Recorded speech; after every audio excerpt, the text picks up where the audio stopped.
सर्वेभ्यो नमः। पुनरेकवारं भवतां समेषां हार्दं स्वागतं संस्कृतं भारतम् इत्यस्मिन् आमुखपटले। योऽन्तः प्रविश्य मम वाचमिमां प्रसुप्तां सञ्जीवयत्यखिलशक्तिधरस्वधाम्ना अन्यांश्च हस्तचरणश्रवणत्वगादीन् प्राणान् नमो भगवते पुरुषाय तुभ्यम्। मित्राणि, गतकक्षायां ग्रहाणां भगणविषये चर्चा अभूत्। रविभगणस्य उपपत्तिविषयेपि चर्चा जाता। नाम रवेः सूर्यस्य भगणमानं कथम् आनीतम् उत कथं ज्ञातुं शक्यते यत् कस्मिंश्चित् कालविशेषे सूर्यस्य एतावन्तः एव भगणाः भवन्ति इति। ततः अग्रे सरामः। इतः प्राक् या कक्षा आसीत् तस्यां कक्षायां बाधा प्रत्यवायाः अनेके आसन्। अतः सा कक्षा मया स्थगिता। तत् पोस्ट् अपि न कृतं मया, न प्रेषिता अत्र आमुखपटले। अतः तत्र ये केचन विषयाः अभाषित मया, ते किञ्चित् ततः अग्रे अद्य अध्येष्यामहे। मित्राणि, तत्र पश्यन्तु, चन्द्रस्य भगणमानप्रसङ्गे बहूनां ग्रहाणां तेषाम् उच्चानां च भगणाः पठिताः खलु। तर्हि ते भगणाः, तद्विषयेपि चर्चा व्यधायि यत् एतेषां भगणानाम् इयत्ता कथं भवेत्, कर्तुं शक्यते वा न वा। यदि न कर्तुं शक्यते चेत् आगमः, यदि तत् आगमः एव उपपत्तिमानः एव आगमः स्वीकरणीयः, तर्हि कश्चन आगमः अपि अस्माभिः स्वीकर्तव्यः। भास्कराचार्येण सिद्धान्तशिरोमणौ ब्रह्मगुप्तस्य मानानि एव आगमरूपेण स्वीकृतानि सन्ति। तर्हि पुनः तेषां मानानां गणितबलात् वा प्रत्यक्ष वेधेन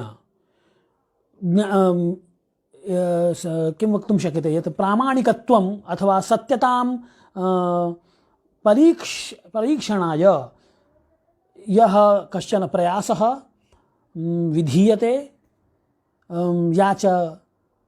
यश्च विधिः अनुसर्यते, तद्विषये चर्चा सम्प्रति भविष्यति। पश्यन्तु, इदम् उक्तमासीत् यत् चन्द्रस्यापि भगणाः पठिताः खलु। तर्हि चन्द्रस्य भगणाः ये पठिताः, तेषां विषये कथं ज्ञानं स्यात्। मित्राणि, अत्र पश्यन्तु, इदं वर्तते क्रांतिवृत्तम्। इदम् एक क्रांतिवृत्त है। क्रांतिवृत्त मतलब कि जो नक्षत्र मंडल है या राशि मंडल, जिसे आप क्रांतिवृत्त कहते हैं। और एक होता है, प्रत्येक ग्रहों की अपनी अपनी कक्षाएं होती हैं। भाई, एक ग्रह ऐसे घूम रहा है, भाई जैसे मान लीजिए एक यहाँ पे ऐसे है, इसके ऊपर एक चल रहा है, इसके ऊपर एक चल रहा है, इस तरीके से सभी घूम रहे हैं मान लीजिए। ठीक, मैं एक बना लेता हूँ। ये तो बन ही नहीं रहा है, दूसरे से प्रयास करता हूँ। 3 कलर हैं, 3 का प्रयास 3 से बना लेता हूँ। एक देखिए, एक ये है, एक ये है, और एक इसके ऊपर तिरंगा किए देते हैं, 3 रंग का। 4 कलर थे हमारे पास, अब चौथा भरना पड़ेगा, भर के हो पाएगा। तो देखिए, ऐसा है कि ग्रह तो अपनी अपनी कक्षाओं में हैं, और अपनी अपनी कक्षाओं में हैं वो एक दूसरे से, एक यहाँ है तो एक यहाँ है, एक उसके आगे है, एक उसके आगे है, इस तरीके से करके है। अब इनका ज्ञान क्या? अच्छा, फिर नक्षत्र मंडल सबसे दूर है, फिर उसका ज्ञान कैसे करेंगे? तो मैं एक यहाँ से सूत्र ले जाऊंगा, दृष्टि सूत्र, और दृष्टि सूत्र जैसे ये ग्रह है, मान लीजिए ये ग्रह है, तो इस ग्रह को भेदेगा ये दृष्टि सूत्र ऐसे हैं, और ऐसे भेदता हुआ जाके नक्षत्र मंडल में जहां लगेगा वहीं पे मैं इस ग्रह की स्थिति मान लूंगा। बात समझ में आई? मैं दोबारा कह देता हूँ इस बात को। मैं ये कह रहा हूँ मुझे कोई भी ऑब्जेक्ट, अच्छा जैसे एक उदाहरण ले लेते हैं। आपको किसी को कोई तारा दिखाना, ध्रुव तारा दिखाना होता है, या कोई नक्षत्र आकाश में तारों की स्थिति दिखानी पड़ती है, तो आप दूसरों को कैसे दिखाते हैं? आप कहते हैं वो देख रहे हो, वो जो पेड़ देख रहे हो ना, उस चाहे वो जो खंभा देख रहे हो ना, चाहे वो लाइट देख रहे हो ना, उस लाइट के ठीक सीधे में देखो ऊपर, वहाँ तुमको दिख जाएगा। हैं, करते हैं ना? तो इसे इसे इसे कोई न्याय भी बोलते हैं। इसे क्या न्याय, उस न्याय का नाम मैं भूल रहा हूँ। यह न्याय प्रसिद्ध है। तो क्या हुआ कि मतलब क्या हुआ कि दृष्टि सूत्र उस आकाशीय पिंड से होते हुए और नक्षत्र में जाके जहां लगेगा, जहां लगा वही उस आकाशीय पिंड की स्थिति हम मान लेंगे, वह राशि इसका। तो जैसे मान लीजिए ये है, देखिए भाई, ये मान लीजिए यहाँ ये नक्षत्र मंडल है, ये यहाँ इस जगह मान लीजिए अश्विनी है, ठीक, और यहाँ हमारा ग्रह है। हमने क्या किया, मैं यहाँ पे हूँ, तो मैं ऐसे कि दृष्टि सूत्र ले जाऊँगा और ये जाके यहाँ अश्विनी में लग गया, ठीक। तो लग गया, तो ये जो मेरा ग्रह है ना इस जगह पे, ये जो ग्रह है, इस ग्रह की स्थिति कहाँ मैं मान लूँगा, इस अश्विनी में मान लूँगा। मैं कह दूँगा साहब अश्विनी में इसकी स्थिति है, ठीक। इसी प्रकार से प्रत्येक की ग्रह की स्थिति। तो अब चंद्रमा की स्थिति पे हम गौर करते हैं। तो चंद्रमा की स्थिति, अच्छा, तो फिर एक बात तय रही, वो क्या तय रही, वो ये कि प्रत्येक ग्रह अपनी अपनी कक्षा में जहां है, जैसे ये ग्रह मान लीजिए कि एक ग्रह यहाँ ले लीजिए, ये इस जगह ले लीजिए ग्रह, कहाँ, यहाँ।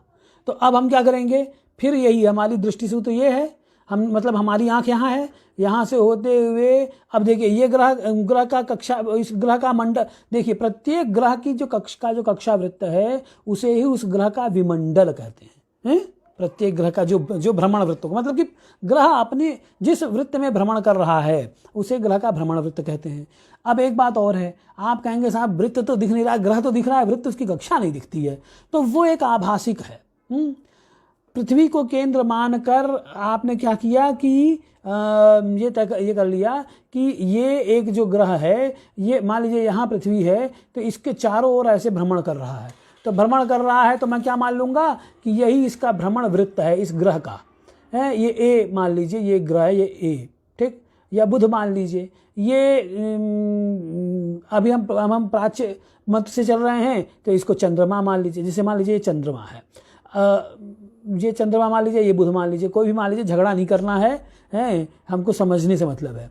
इसे मैं ए बी नाम दे देता हूँ, ए ग्रह है, ये बी ग्रह है, ठीक। यहाँ पे ये आपका नक्षत्र मंडल है। नक्षत्र मंडल मतलब कि नक्षत्र मंडल का मतलब हुआ राशि मंडल, यानी कि अश्विनी भरणी कृतिका ये जो राशियाँ हैं, सॉरी नक्षत्र हैं, चाहे मेष वृष मिथुन ये जो राशियाँ हैं भाई।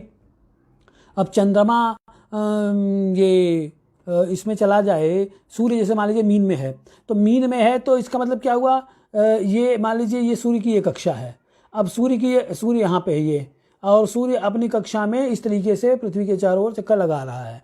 अब जब सूर्य यहाँ पे रहेगा इस पॉइंट पे, तब मैं क्या करूँगा, मेरा दृष्टि सूत्र ये, इस सूर्य यहाँ मैं यहाँ ले गया और इसको भिड़ा दिया यहाँ पे नक्षत्र मंडल पे, तो ये क्या हो जाएगा, यहाँ मान लीजिए लिखा हुआ है अश्विनी लिखा हुआ है, तो अश्विनी लिखा हुआ है तो क्या हो जाएगा, ये अश्विनी में सूर्य है, ये स्थिति बन जाएगी।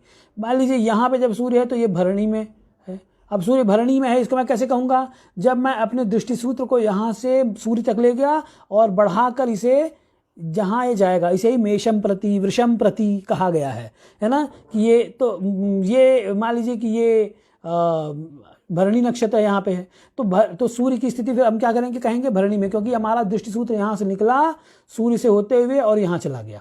तो हम इस प्रकार से हमने क्या कहा कि सूर्य भरणी में है। तो ये व्यवस्था क्यों कही, ये व्यवस्था इसलिए कही क्योंकि प्रत्येक ग्रह की दूरी भिन्न भिन्न है पृथ्वी से। तो जब दूरी भिन्न भिन्न रहेगी तो फिर हमको क्या करना पड़ेगा, ठीक उसी तरीके से काम लेना पड़ेगा जैसे कि ये एक नलिका है, अब नलिका में एक छल्ला यहाँ है, एक छल्ला यहाँ है, एक छल्ला यहाँ रहेगा, एक छल्ला यहाँ रहेगा।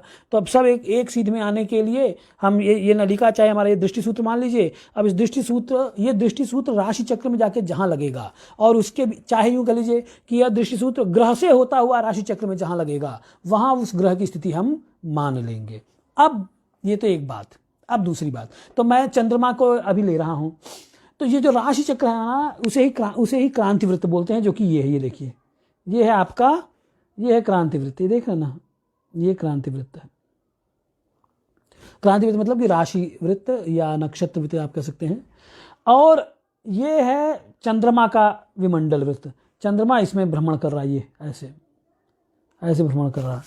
अब चंद्रमा भ्रमण करते हुए एक दिन चंद्रमा यहाँ है ए पॉइंट पे, ये देख लीजिए ए पॉइंट पे चंद्रमा, और दूसरे दिन चंद्रमा बी पॉइंट पर है इस चंद्र विमंडल वृत्त में।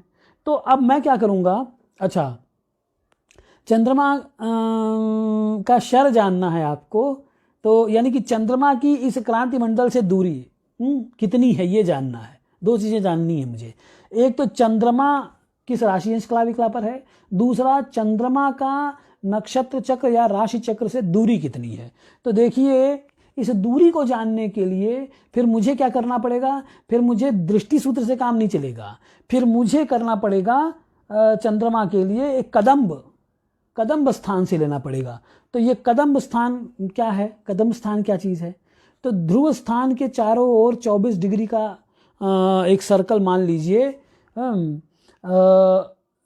और उस पर कदम्ब की स्थिति, मतलब कि ध्रुव से 24 डिग्री का अंतर लेते हुए एक स्थान की कल्पना करेंगे, और उस स्थान से हम उसे हम कदम्ब बोलेंगे, और उस कदम्ब से हम एक सूत्र ले जाएंगे। जैसे हम अपना दृष्टि सूत्र ले गए, वैसे कदम्ब से दृष्टि सूत्र ले जाएंगे। ये चंद्रमा से होता हुआ इस क्रांति वृत्त में जहाँ लग जाएगा उसे ही हम कह देंगे उस चंद्रमा का स्थान। ठीक, अब देखिए दो बातें हो गई हैं, हुई कि नहीं हुई। एक हमने क्या कहा, एक मैंने समझाने के लिए आपको कहा कि साहब आपकी दृष्टि सूत्र जहाँ जा रही है, और वो जाते हुए जहाँ पे लग रही है राशि में, वो हो गया आपका राशि अंश कला विकला प्रत्येक ग्रह का। लेकिन जो राशि अंश कला विकला का निर्धारण के लिए जो एक पद्धति है, वो क्या पद्धति है, वो कहती है कि आप कदम्ब से इसका आकलन कीजिए।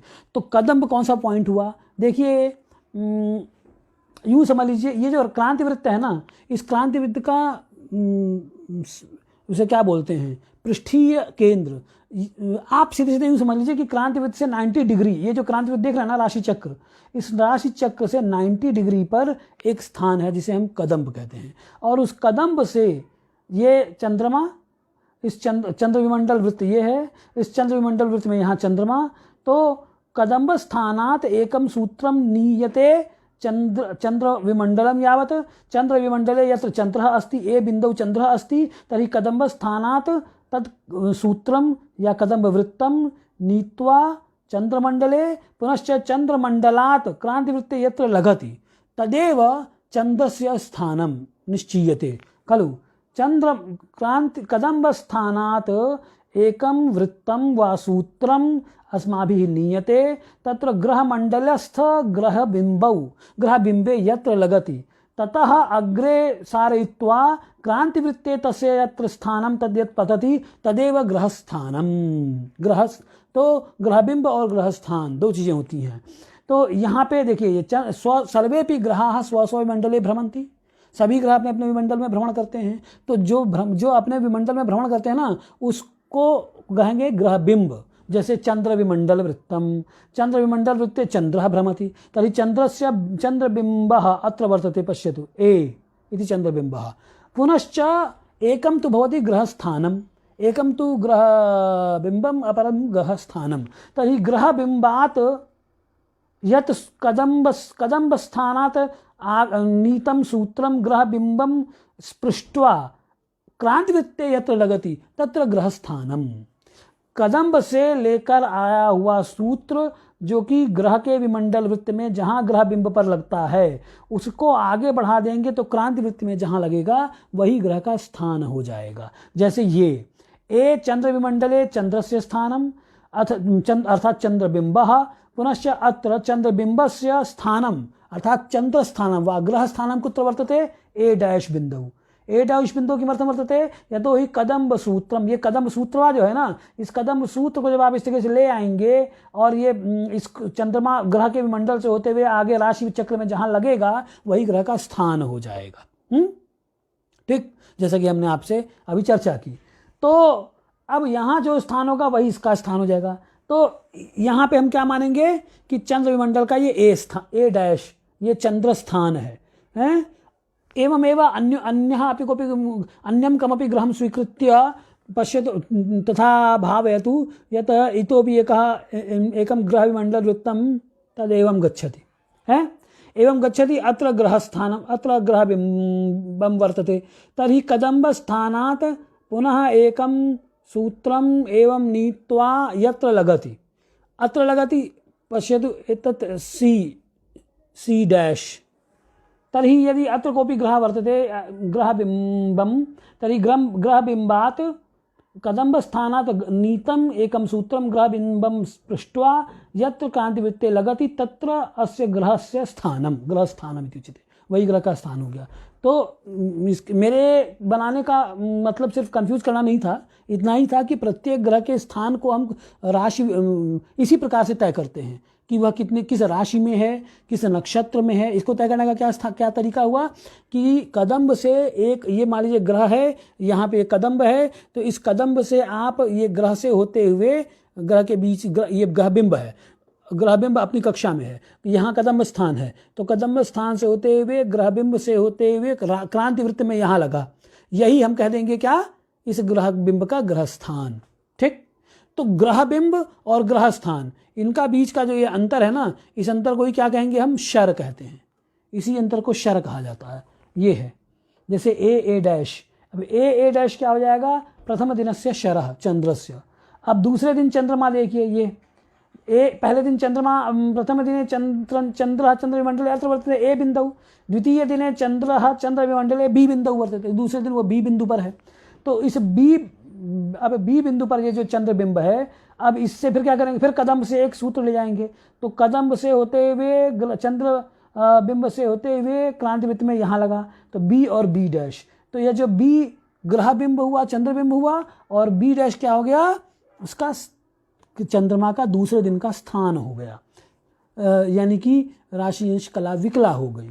तो राशियंश पहले दिन की राशियंश कला विकला यहाँ पर है, यहाँ से तय करेंगे ए डैश से, दूसरे दिन की राशियंश कला विकला बी डैश से तय करेंगे। तो ए डैश, अच्छा, तो ये ग्रहबिंब और ग्रह स्थान इसके बीच का ये जो अंतर है यही शर कहलाता है। ए डैश ये प्रथम दिन का शर है, बी डैश ये दूसरे दिन का शर है।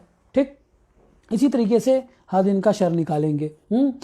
तो लेकिन अभी रुकिए, अभी अब हमें दो चीज़ें यहाँ हम जानना चाह रहे थे। पहले कि चंद्रमा का भगण और दूसरा चंद्र इसका पात का भगण, ठीक है ना, दो हमें जानना है। तो अब देखिए, इन्होंने ये कहा कि चंद्रमा पहले दिन चंद्रमा ए डैश, दूसरे दिन चंद्रमा बी डैश, तो इन दोनों दिन का अंतर निकाल लीजिए। चंद्रमा का एक दिन का अंतर कितना है, ए डैश बी डैश। एक दिन में चंद्रमा कितना चला, इतना चला, ए डैश बी डैश, यही तो चला है ना चंद्रमा। ये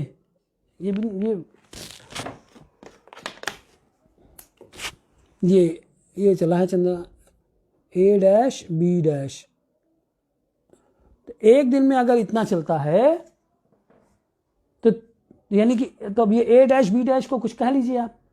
मान लीजिए ये है आपका 12 अंश, तो एक दिन में अगर 12 अंश चलता है, 12 अंश अगर एक दिन में, तो 360 अंश कितने दिनों में है। एक सिंपल आ गया मैथमेटिक्स, और उससे आपने एवरेज निकाल लिया कि कितने दिनों में एक चक्कर पूरा चंद्रमा लगा लेगा।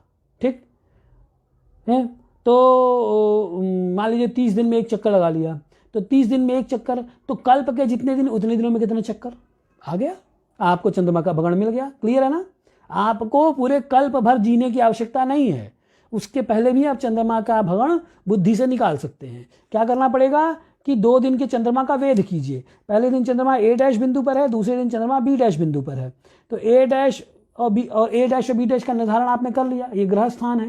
कैसे निर्धारण किया? बिंब से, कदम्ब स्थान से होता हुआ पहले दिन बिंब से होकर एक वृत्त ले जाएंगे जो कि क्रांति वृत्त में जहां लगेगा वो ग्रह स्थान हो जाएगा ए डैश। और दूसरे दिन फिर जहां पे ग्रह बिंब है कदम्ब स्थान से वहां पर होता हुआ एक वृत्त आगे क्रांति वृत्त में जहां लगेगा वहां दूसरे दिन का ग्रह स्थान हो जाएगा, जिसे हम बी डैश कहेंगे। अब ए डैश और बी डैश ये आपको पता चल गया, ये एक दिन में चंद्रमा की गति है। ये जितनी भी हो, मान लीजिए 12 अंश है, तो एक दिन में अगर चंद्रमा की गति 12 अंश है तो, या इसको उलट दीजिए कि 12 अंश में 12 अंश चलता है चंद्रमा एक दिन में, तो 360 अंश चलेगा कितने दिनों में? ये आपको 30 दिन मिल गया। तो एक भगण होने में 30 दिन, तो 30 दिन में अगर एक भगण तो कल्प के दिनों में कितने भगण? इस प्रकार से चंद्रमा के भगण का ज्ञान हम कर लेंगे, ठीक है ना। तो इसी प्रकार से शर का भी आप ज्ञान करना चाहें तो शर का भी ज्ञान कर सकते हैं, ठीक है ना।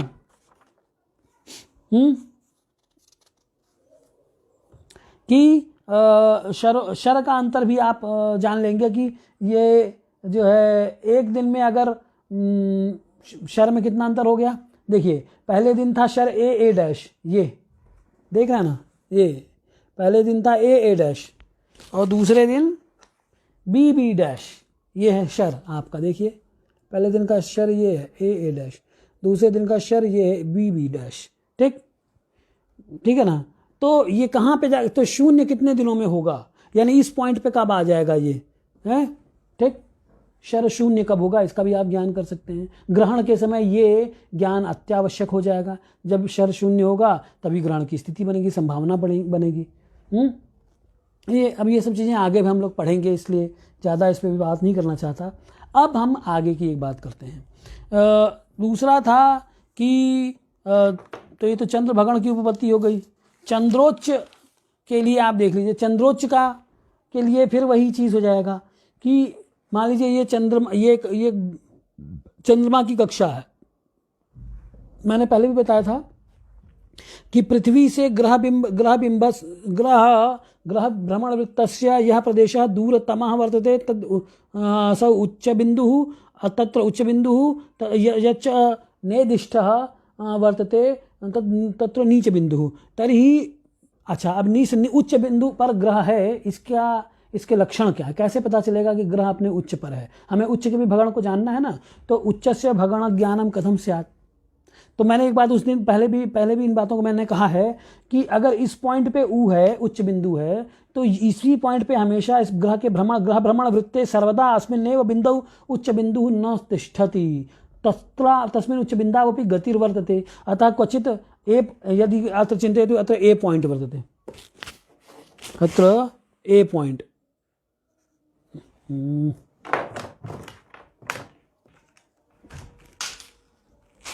अत्र ए पॉइंट है, अत्र बी पॉइंट है,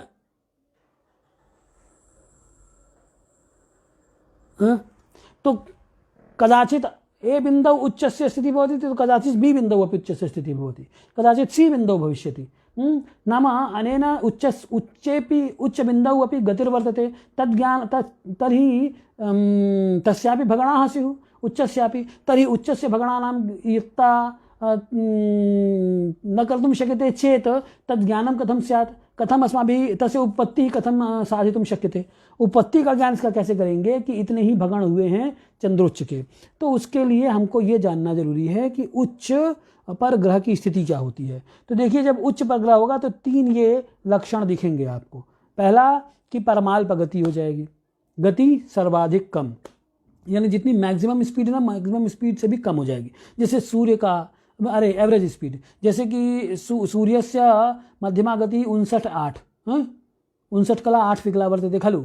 तर्हि 59,8 विकलातः अपि न्यूनायते अथ च किंच तत्र स्वल्पाल्पगतिः यदा भवति, नाम चिन्तयतु 57 कला, तर्हि कि संपूर्ण भ्रमणकाले एकस्मिन् भ्रमणकाले ततः अल्पीयसी गतिः नाभूत्, तर्हि सा अल्पीयसी गति या वर्तते तेन किं ज्ञातुं शक्यते तदेकं लक्षणं वर्तते यद् ग्रह उच्चस्थाने विद्यते तर्हि एकं तु भवति परमाल्पगतिः द्वितीयं लक्षणं किं वर्तते कि मध्यमग्रहः बराबर स्पष्टग्रहः है तस्मिन् दिने मध्यमग्रहः स्पष्टग्रहः एकत्रैव भवतः उस दिन का जो मध्यम ग्रह निकालेंगे आप उतना जो जितना राशि अंश क्लाविकला आएगा उतना ही आपको जो गणित से आपने निकाला अस्य ज्ञान कथम स्यात् कि गणितेन साधयतु गणितेन आनुपातिक गणितेन तद्दिने या राशि अंश क्लाविकला यां यत्र ग्रहस्य स्थितिः वर्तते तस्यामेव स्थितौ असौ ग्रहः दृश्यते प्रत्यक्ष वेधेन तर्हि मध्यमा ग्रह बराबर स्पष्ट ग्रह मध्यम ग्रह और स्पष्ट ग्रह में उस दिन कोई भी अंतर नहीं है एकदम बराबर रहेंगे माने उसमें कोई भी अंतर नहीं दिखेगा आपको। और तीसरा बिंबाल्पता बिंब सबसे छोटा दिखाई देगा क्यों क्योंकि वो सबसे दूर है इसलिए सबसे छोटा दिखाई देगा। तो ये तीन लक्षण जब आपको दिख रहे हैं यदा एतानि लक्षणानि अस्माभिः दृश्यन्ते सूर्य भ्रमण का दर्शन सूर्य परिभ्रमण प्रत्यक्षीकरण काले तस्मिन् समये सूर्यः उच्च बिंदु वर्तते इति अस्माभिः ज्ञातुं शक्यते। उसी समय हम समझ जाएंगे कि सूर्य उच्च बिंदु पर है। कब? जब हमको ये तीन हमको फीचर्स दिख जाएंगे। पहला कि परमाल्पगति minimum speed number 1। The second thing is the mean planet will equate the apparent planet उस दिन का ट्रू प्लैनेट जो उस दिन का सूर्य के राशि क्लाविकला आप वेद से देखेंगे वही आपको गणित से अगर दिख जाए तो ये दूसरा लक्षण मिला। और तीसरा बिंबाल्पता तो यानी कि सबसे छोटा बिंब उस दिन दिखाई दिया। तो अस्यां स्थितौ किं वक्तुं शक्यते यत् सूर्यः उच्च बिंदौ आगतः। अब ये आपने देख लिया और उसके बाद फिर हम क्या करेंगे उस दिन सूर्य फिर वही सिस्टम लगाएंगे कि सूर्य जितने राशि अंश क्लाविकला पर है उसको देख लेंगे। आप देख लिया आपने उसको नोट कर लिया वही उसका उच्च बिंदु हो गया। अब दोबारा जब ये स्थिति फिर ये तीनों लक्षण घटेंगे कि परमाल्पगति और ये मध्यम ग्रह बराबर स्पष्ट ग्रह और बिंबाल्पता पुनः तत् सूर्यस्य वेधकालेन वेधेन यस्मिन् राश्यादौ एतादृशी स्थितिः वर्तते तस्यापि अंकनम विधेयम उसको भी हम ज्ञान कर लेंगे। तो अब हम क्या करेंगे कि एक बार ए पॉइंट पर हमको मिला ये स्थिति फिर हमको बी पॉइंट पर ये स्थिति मिली तो हम क्या कहेंगे कि दो उच्च स्थानों के बीच का ये जो ए बी अंतर है ये अंतर और यहाँ से यहाँ तक का ये जो अंतर है एक बार हमें उच्च यहाँ दिखा एक बार उच्च में यहाँ दिखा तो इतना अंतर अगर हमें मिलता है 1000 दिनों में तो पूरा अंतर कितने दिनों में मिलेगा 360 अंश का अंतर कितने दिनों में मिलेगा है। इस तरीके से हम मंदोच्चों या शीघ्रोच्चों के भी भगण का ज्ञान कर सकते हैं। एक तो ये बात हो गई। अब तीसरी बात जो उन्होंने कही थी कि ये भौम गुरु शनि नाम भगण का भौम गुरु शनि शीघ्रोच्चा नाम भगणाः अपि रवि भगण समाः कि मंगल गुरु और शनि इनके जो भगण इनके शीघ्रोच्चों के जो भगण हैं वो सूर्य के भगण के बराबर पढ़े गए हैं। क्यों ऐसा किया हुआ है? तो उसके लिए ये चित्र देखें। उन्होंने ये कहा देखिए एक ये जो उच्च बिंदु है उस उच्च बिंदु पर जो व्यवहार होता है वो क्या व्यवहार होता है। ये तो आपने उच्च का लक्षण देख लिया है। ग्रह उच्चे अस्ति चेत एतानि लक्षणानि तत्र स्युः। पुनः उच्चात अग्रे यदा गच्छति ग्रह ठीक जब उच्चात अग्रे सरति तदा किं भवति उच्चाकर्तृकाकर्षण वशात् असौ ग्रहः आकृष्यते उच्च बिंदुना तर्हि तेन किं भवति जब वो आकर्षण करते हैं तो कोई हमको खींचेगा तो हम पीछे रह जाएंगे। स्वाभाविक सी बात है हमारी गति में क्या होगा एक गति कम हो जाएगी।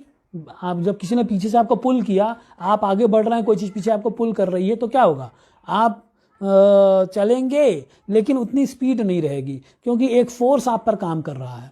ठीक इसको आप कैसे समझेंगे जैसे बालू में आप चलिए एक गाड़ी आप अपनी ले चलिए तो या आप स्वयं दौड़िए तो रोड पर दौड़ना और जहाँ बालू है रेत है सैंड है, if you are running on concrete road and if you are running on the sand, there is difference. And what difference? There would be a difference in your speed. वो result that will culminate in the difference as the difference in the speed. क्या होगी वो कि जब आप road पर रहेंगे तो you are faster, and when you are on the sand, you are running on the sand, then you are a bit slower. आप कुछ की स्पीड कम हो जाएगी. तर्हि नाम किं भवति? तत्र कश्चन बलः भवति खलु. बलं, तत्र बलं वर्तते. तर्हि तद् बलं किम् आकर्षति. तथैव ग्रहभ्रमणवृत्ते कानिचन बिन्दूनि तथा स्वीकृतानि वर्तन्ते यत्र आकर्षण शक्तिर्वर्तते. तेषु यथा उच्च बिन्दुः आकर्षण शक्तिर्वर्तते. आकर्षण शक्ति बलात् किं करोति? इदं बिन्दुः ग्रहम् आकर्षति चेत् ग्रहस्य गतिः किं भवति? क्षयिष्णुः भवति. ग्रह की जो गति है वो स्पीड कम हो जाएगी. इस बात को इस चित्र से समझाया गया है. देखिए यहाँ क्या है, यहाँ दो चित्र हैं. एक ये है आपका दो वृत्त बने हुए हैं. यहाँ पे दो वृत्त बने हुए हैं. एक वृत्त ये है जिसे हम प्रतिवृत्त बोल रहे हैं, और एक वृत्त ये है जिसे हम कक्षा वृत्त बोल रहे हैं. ठीक है, ये आपका कक्षा वृत्त है. देखिए क्या होता है कि जो ग्रह है, ग्रह भास्कराचार्य की मदद की ग्रह यस्मिन् वृत्ते भ्रमति खचरो नासे मध्यम को मध्य. भाई आपने उच्च और नीच की बात की ना. उच्च की क्या बात की कि यह दूरतमः प्रदेशः, और नीच यह निकटतमः प्रदेशः. दूरतमः निकटतमः कथं स्यात् कस्मिंश्चित् अपि वृत्ते, यतो हि तत्र वृत्ते तु त्रिज्या सर्वाः त्रिज्याः समानाः. केन्द्रात् परिधिपर्यन्तं गताः सर्वाः त्रिज्याः समानाः. सर्वाणि अंतराणि तुल्यानि, सभी अंतर तुल्य हैं वहाँ. तो जब सभी अंतर तुल्य हैं तो उच्च और नीच यानी कि दूरी और नज़दीक वाली बात ही नहीं रहेगी केंद्र से. तो फिर यहाँ पॉसिबिलिटी दो रही.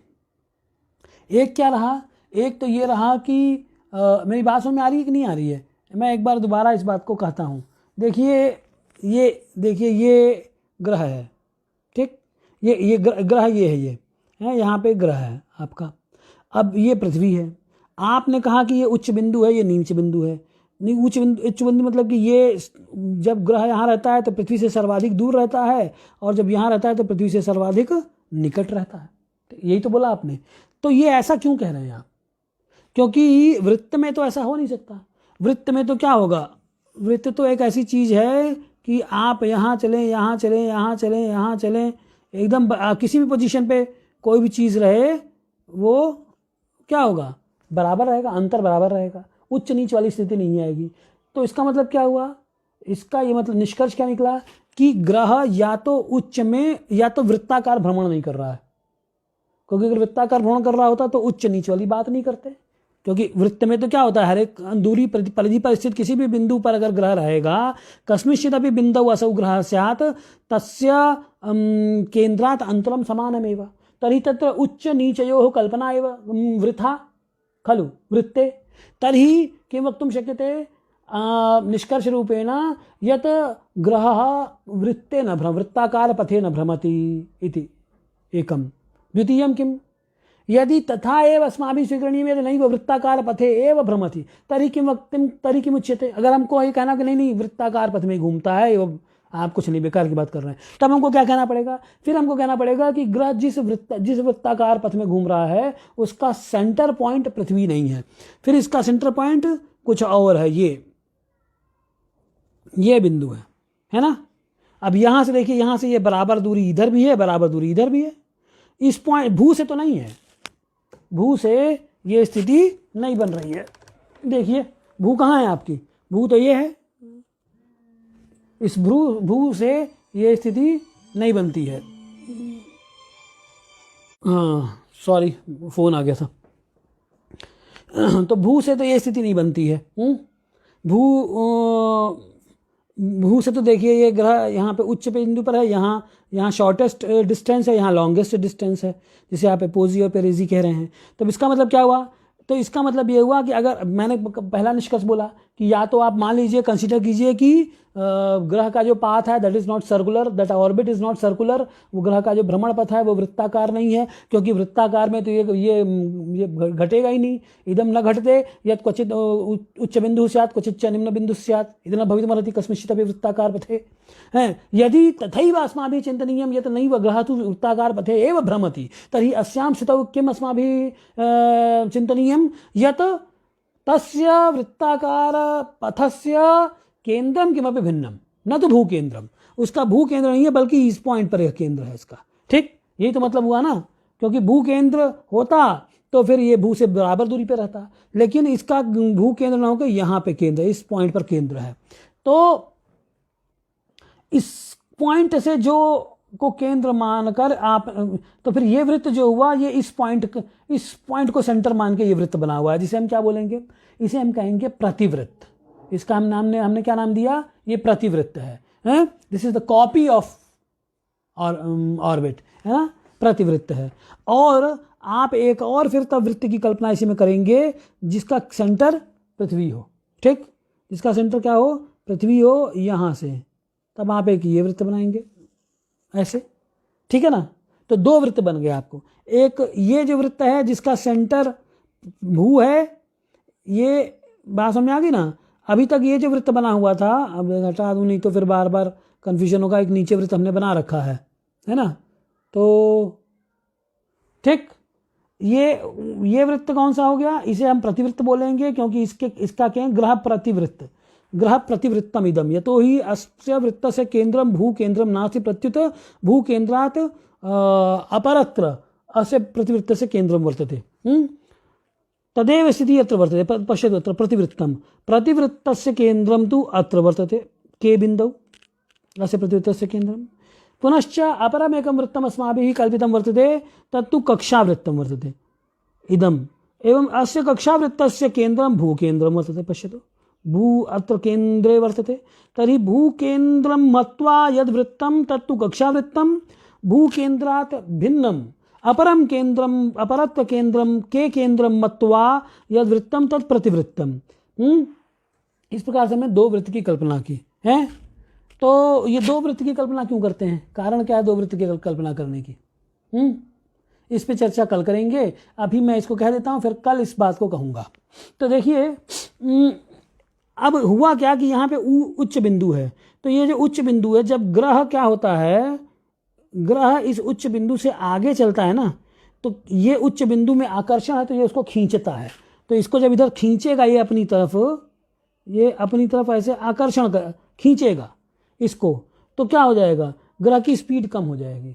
तो ग्रह की स्पीड कम हो जाएगी तो क्या हो जाएगा? मैथमेटिक्स से जहां एवरेज स्पीड से जहां ग्रह को पहुंचना चाहिए वहां न पहुंच के उससे थोड़ा पीछे रह जाएगा। तो जहां पीछे हमको दिखाई पड़ेगा। मैथमेटिक्स से जितने राशि कला विकल्प हम देखेंगे, तत्र न दृष्ट्वा ततः पृष्ठे एव तस्य ग्रह से स्थिति भवति, अस्माभिः तस्य ग्रह से दर्शनं क्रियते, अतः स्पष्ट ग्रह पृष्ठे मध्यम ग्रह अग्रे। ये देखिए, ये स्पष्ट ग्रह यहाँ पे ये पीछे हो गया और मध्यम ग्रह आगे है। कब? जब आप उच्च से आप आगे बढ़ते हैं, और जब ग्रह उच्च की ओर ही मूव करता है, इधर की ओर ही मूव करेगा, तब ये क्या करेगा? इसमें एक आकर्षण रहेगा, उच्च में आकर्षण है तो इसको खींचेगा। तो आप किसी की तरफ जा रहे हैं और उसने खींच दिया तो आप दौड़े दौड़े पहुंच जाएंगे, है कि नहीं भाई? मैं उसके विपरीत दिशा में चल रहा हूं, तब तो ठीक है। वो टग ऑफ वॉर खेला है ना, रस्सा कशी में क्या होता है? कमजोर पड़ गए तो क्या हुआ? आप खींचे चले आएंगे उसकी तरफ। ठीक, तो वो तो टग ऑफ वॉर को अभी यहां मत ले आइए। अभी आप ये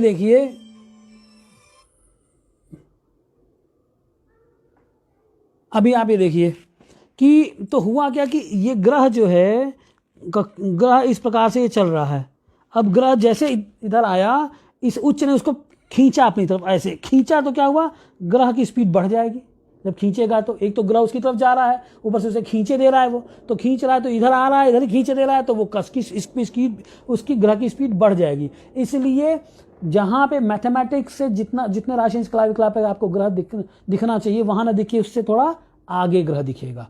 ठीक है, तो इसीलिए आगे दिखेगा, यानी कि स्पष्ट ग्रह आगे हो जाएगा, मध्यम ग्रह पीछे हो जाएगा। ठीक, तो ये एक टेंडेंसी होती है जब उच्च के पास में ग्रह की स्थिति होती है। अब मैं ये क्यों कह रहा हूँ शनि मंगल और गुरु के शीघ्रोच्चों के लिए, इसलिए क्योंकि ये स्थिति देखी गई मंगल गुरु और शनि के विषय में कि जब वो सूर्य के समीप आते थे, सूर्य से जब पीछे हो जाते थे तो स्पष्ट मंगल चाहे स्पष्ट शनि स्पष्ट गुरु हुआ, मध्यमा जो गणित से मध्यम जो ग्रह है मध्यम शनि उससे पीछे हो जाता है। सूर्यात पृष्ठे यदा ग्रह गच्छति यदा मंगलः आगच्छति चेत किं भवति, स्पष्ट मंगलः पृष्ठे मध्यम मंगलः अग्रे यतो हि त्यजतु। तथैव किं दृष्टं यत् यदा मंगलः अथवा गुरुः अथवा शनिः सूर्याभिमुखं भूत्वा यदा गच्छन्ति तर्हि सूर्यस्य समीपे यदा ते आगच्छन्ति चेत् तेषां स्पष्टग्रहः तेषां गतिः एधते, तेन स्पष्टग्रहः अग्रे मध्यमग्रहः पृष्ठे भवति। ठीक, यदा ते उच्चाभिमुखं भवन्ति के ग्रहाः मंगलः गुरुः शनिः वा, एतेषु कश्चन अपि ग्रहः यदा सूर्याभिमुखं भूत्वा तत्समीपम् आगच्छति चेत् किं भवति, समीपे आगच्छति चेत् सूर्यकर्तृकाकर्षण बलात् स्पष्ट मंगलः स्पष्टः गुरुः स्पष्टः शनिः वा अग्रे भवति यतो हि गतिः एधते, पुनश्च मध्यमः मंगलः गुरुः शनिः वा पृष्ठे भवति। एवमेव यदा उच्चात् पृष्ठे मंगलः गुरुः शनिः वा भवन्ति तस्मिन् समये उच्चाकर्तृक आकर्षण बलात् ते पृष्ठे सन्ति, तर्हि उच्चाकर्तृक आकर्षण बलात् स्पष्टग्रहः पृष्ठे मध्यमग्रहः आगे। ठीक, और जब वो उच्च की ही तरफ आते रहते हैं यानी सूर्याभिमुखम यदा ते भवन्ति एतेषु कोऽपि ग्रहः तर्हि तत्र सूर्याकर्तृक आकर्षण बलात् स्पष्टः मंगलः अग्रे एवं मध्यममंगलः पृष्ठे एवं भवति।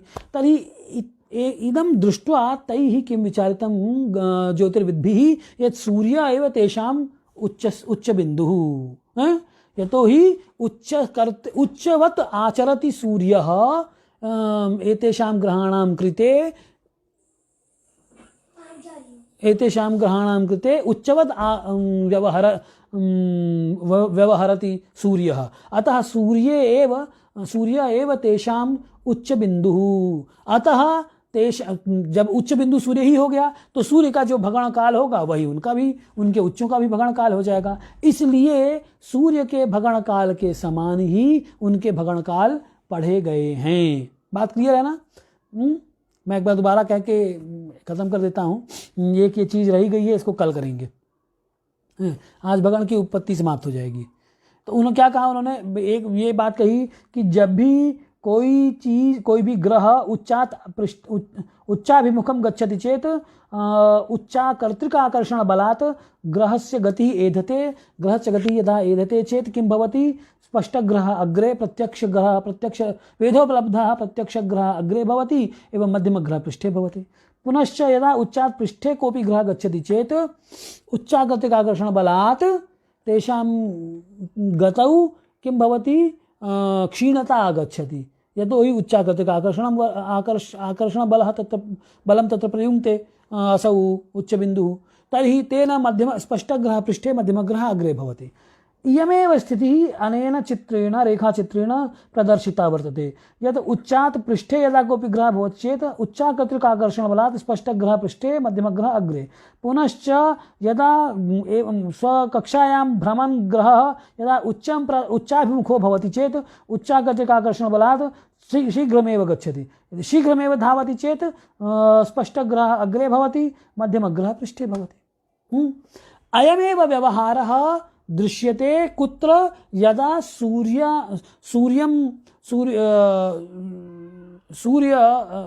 सूर्यस्य निकटे एते ग्रहाः भवन्ति चेत् यथा ते सूर्यात् पृष्ठे भवन्ति चेत् तेषां स्पष्टग्रहः पृष्ठे, एवं सूर्याभिमुखं भवन्ति चेत् तेषां स्पष्टग्रहः अग्रे भवति। अनेन सूर्य एव एतेषां त्रयाणां मङ्गलगुरुशनीनाम् उच्चबिन्दुः इति मत्वा सूर्यभगणकालः एव एतेषां शीघ्रोच्चभगणकालः स्वीकृतः।